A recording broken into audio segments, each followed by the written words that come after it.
जय Shri Krishna. गीताधाम Gurukul online classes में class 10th में आज हम सामाजिक विज्ञान में जो अर्थशास्त्र वाला भाग है अध्याय 18 उपभोक्ता एवं विधिक जागरूकता तथा सूचना का अधिकार, जिसमें हमने उपभोक्ता के बारे में पढ़ा था।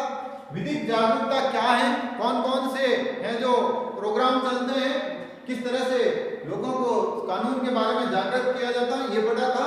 आज हम पढ़ेंगे सूचना का अधिकार। भारत के संविधान में हर नागरिक को बोलने की स्वतंत्रता दे रखी है, यानी भारत के मूल अधिकारों में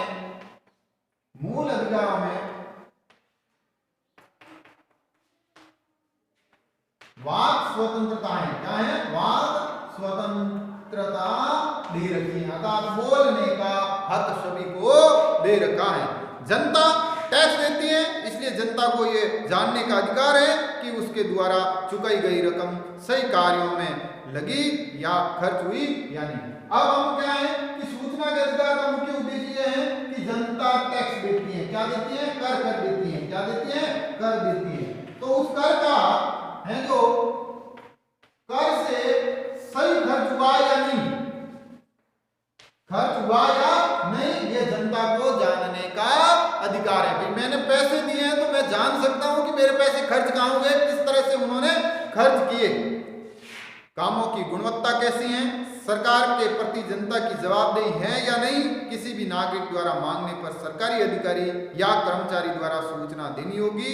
सूचना या जानकारी लेना नागरिकों का अधिकार है, यही सूचना का अधिकार है। यानी सूचना जब जनता चाहती है, जब जनता जानना चाहती है तो सूचना देने का अधिकार सरकार का है। किसका है?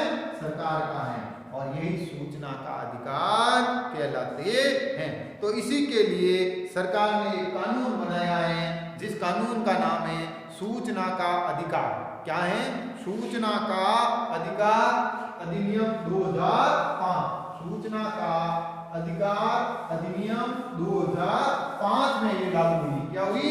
2005 में ये लागू हुआ। सूचना का अधिकार अधिनियम 2005 सूचना का अधिकार अधिनियम 2005 लागू हुआ, और ये 15 जून 2005 को पास हुआ। 2005 को पारित, यानी संसद से पारित हुआ। कहां से हुआ? संसद से कानून बना था, और 13 अक्टूबर 2005 को लागू हुआ। कब? 13 अक्टूबर 2005 को लागू हो गया। क्या हो गया? उस दिन से हमें कानून की जानकारियां मिलनी शुरू हो गई। अब कौन कौन सी जानकारी मिलती है सूचना का? इस कानून को आरटीआई कहते हैं। क्या कहते हैं? आरटीआई। क्या कहते हैं? RTI, right to information. क्या कहते हैं? आरटीआई, राइट टू इंफॉर्मेशन है। ये जो कौन कानून है, इसमें क्या क्या सूचना मिल सकती है? हर नागरिक को यह अधिकार है कि वह राज्य सरकार और केंद्र सरकार के किसी भी विभाग अथवा कार्यालय से सूचना प्राप्त कर सकता है। यानी कोई व्यक्ति, क्या कोई व्यक्ति राज्य सरकार, कहां से? राज्य सरकार और केंद्र सरकार, क्या केंद्र सरकार से सूचना मांग सकता है। क्या कर सकता है? सूचना मांग सकता है। क्या है? मांग सकता है। दूसरा है, कोई भी नागरिक दस्तावेज या रिकॉर्ड देख सकता है। क्या देख सकता है? सरकारी दस्तावेज या रिकॉर्ड देख सकता है। क्या कर सकता है? देख सकता है। सरकारी लेखा जोखा देख सकता है। कामों को भी देख सकता है, कार्यों को देख सकता है। किसको? कामों को देख सकता है। अर्थात काम चल रहे हैं, सड़क निर्माण का है, भवन निर्माण का है, बांध निर्माण का है, उन कामों को जाकर देख सकता है कि भाई मिट्टी कौन सी है, कैसी मिट्टी है, सीमेंट कौन सी है, लोहा किस क्वालिटी का है, किस तरह के लोग बना रहे हैं, सही तरीके से बना रहे हैं या नहीं है। कामों में आने वाली सामग्री के नमूने ले सकता है। क्या है?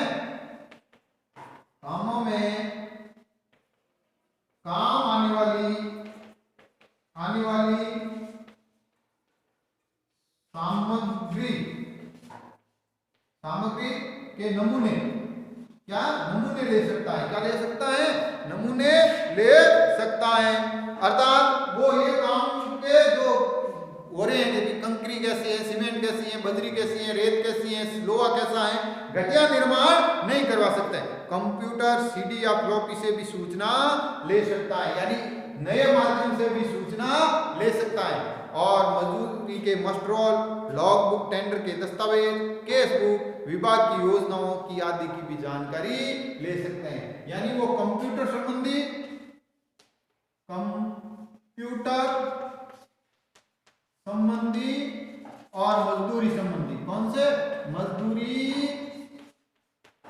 संबंधी जानकारी भी ले सकता है। ये सारी जानकारियां वो ले सकता है कि भाई हमें इन कामों की जानकारियां चाहिए, चाहे वो कंप्यूटर में है तो भी जानकारी ले सकता है और कागजों पर है तो भी ले सकता है। अब सूचना प्राप्त करने का तरीका क्या है, क्या है, सूचना किस तरह से ले सकता है। ऐसे ही जाकर कोई नहीं ले सकता कि मुझे देखना है, कोई नहीं दिखाएगा। उसका एक तरीका है, क्या है, एक तरीका है जिसको आपको उस तरीके से चलना पड़ेगा। सूचना को प्राप्त करने का, प्राप्त करने का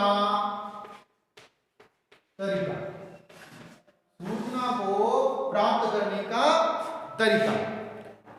कोई भी नागरिक जो सूचना लेना है उसे निर्धारित प्रपत्र भरकर देना होगा और आवेदन के साथ 10 रुपए नकद या पोस्टल ऑर्डर के रूप में जमा कराने होंगे। पहला तो एक है प्रपत्र में देनी होगी, क्या, प्रपत्र में, और 10 रुपए जो भी है नकद या पोस्टल ऑर्डर, क्या है, पोस्टल ऑर्डर देना पड़ेगा, पोस्टल ऑर्डर।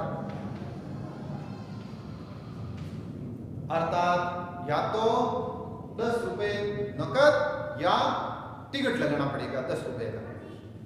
दूसरा है अगर सूचना बड़े आकार के कागज की नकल है तो अलग राशि देनी होगी। कागजी खर्च देना होगा, क्या होगा, खर्च देना होगा।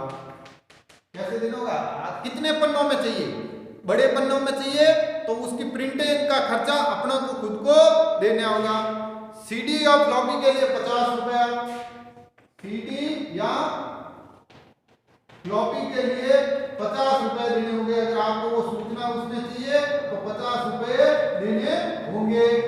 अगर आपको सूचना रिकॉर्ड या दस्तावेज देखने के लिए 10 रुपए जमा करवाने के बाद 1 घंटा निःशुल्क और इसके हर 15 मिनट या उससे कम समय के लिए 5 रुपए देना होगा। और दस्तावेज देखने के लिए 10 रुपए और 15 बाद में 1 घंटे बाद, क्या, 1 घंटे पश्चात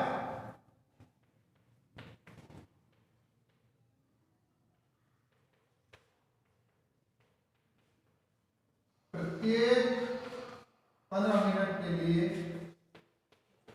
5 रुपए, यानी 1 घंटा 10 रुपए देने के बाद तो आप 1 घंटा तक देख सकते हो।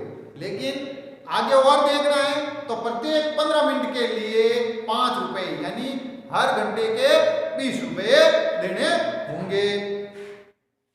आवेदन के 30 दिनों के बाद सूचना मिलेगी। कितने दिन, 30 दिन बाद तक जरूर नहीं कहा तो हाथ दिखाए, आपने प्रपत्र में आवेदन किया 30 दिन बाद सूचना मिलेगी। और व्यक्ति के जीवन या स्वतंत्रता के बारे में 48 घंटों के अंदर, अगर जीवन और स्वतंत्रता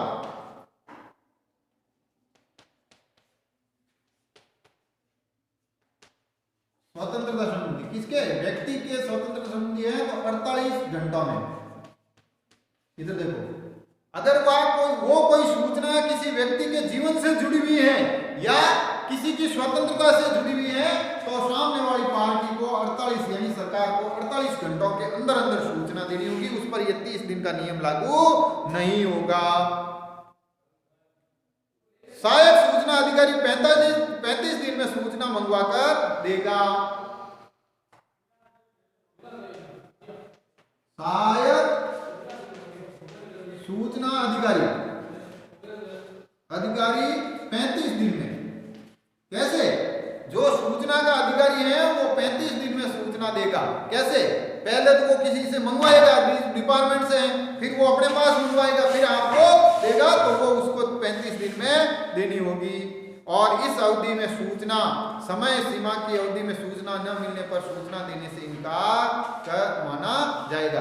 अगर वो 30 दिन या 35 दिन में सूचना नहीं देता है तो इसका मतलब ये है कि अब वो हमें सूचना देना नहीं चाहता है और उसने मना कर दिया। वो ये नहीं कह सकता मैंने मना नहीं किया तो सूचना दे हमें, क्यों नहीं दे रहा है उसका भी कारण बता, और देनी है तो भी बता, तो इसको मना माना जाएगा। अब अगर वो मना कर देता है तो क्या कार्रवाई है? सूचना देने वाला अधिकारी बिना किसी कारण के आवेदन लेने से मना करे या जानबूझकर गलत या अधिक भ्रामक, अधूरी या भ्रामक सूचना दे तो 250 रुपए रोजाना, कुल मिलाकर 25,000 रुपए तक का जुर्माना है।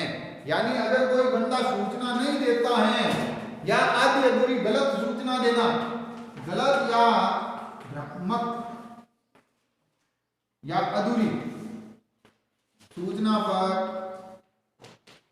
250 रुपए प्रतिदिन, कुल मिलाकर 25,000 रुपए जुर्माना।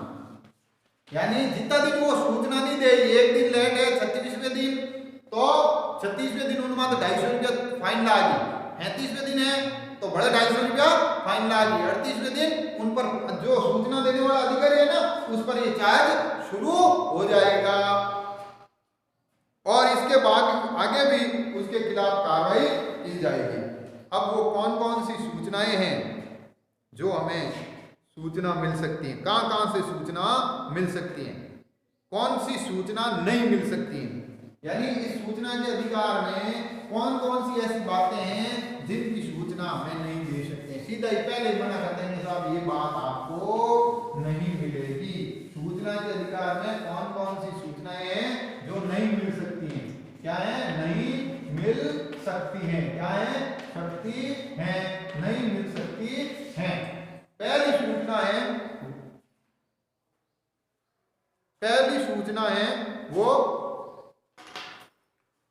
सूचना है कि राज्य की सुरक्षा संबंधी, कौन सी? राज्य की सुरक्षा, देश और राज्य की सुरक्षा से जुड़े हुए मुद्दे पर सूचना नहीं मिलेगी। सुरक्षा रणनीति,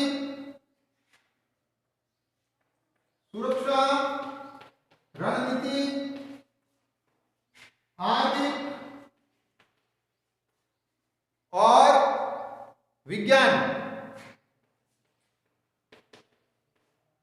की नीति से संबंधित गोपनीय मामले,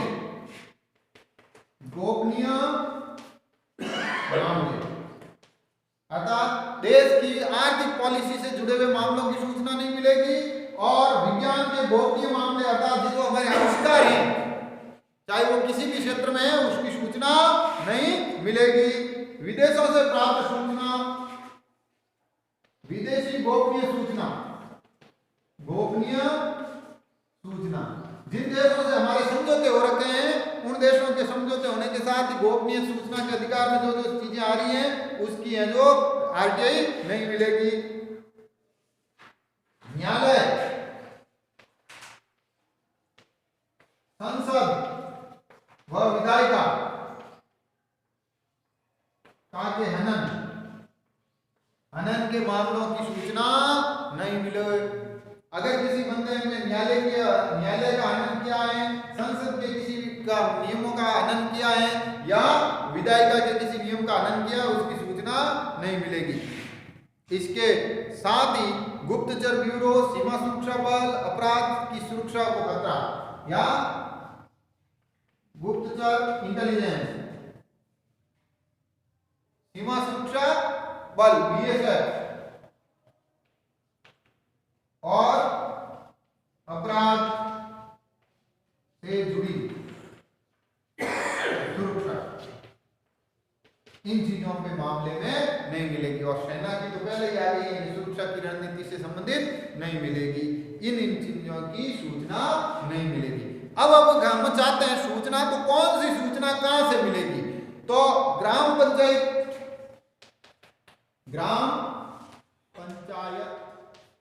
यानी कहां से ले सकते हैं? ग्राम पंचायत से ले सकते हैं, जो उसका सचिव होता है, किससे? सचिव से या ग्राम सेवक से। गांव की पंचायत की सूचना वहां से ले सकते हैं। पंचायत समिति की है, कौन सी है? पंचायत समिति की है, वो वीडियो से, किसे? वीडियो से ले सकते हैं, वीडियो देने का अधिकारी है। जिला परिषद की सूचना सीईओ से ले सकते हैं, सीईओ से ले सकते हैं, जो जिला परिषद का मुख्य कार्यकारी अधिकारी है। नगर पालिका की है,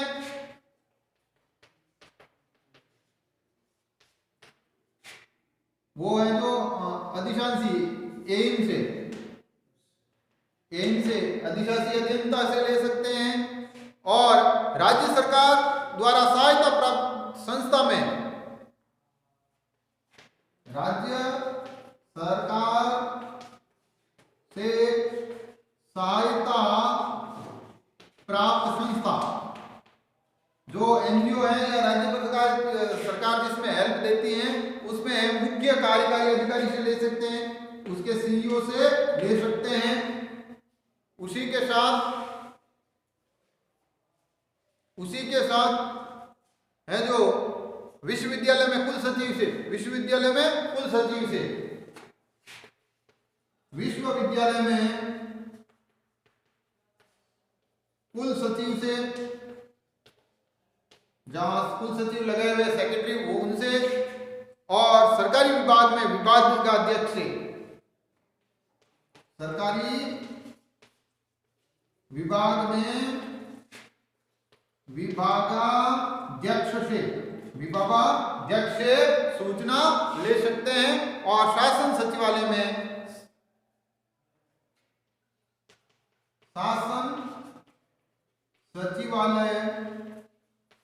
से सूचना जो लेनी है, वह सचिव प्रशासन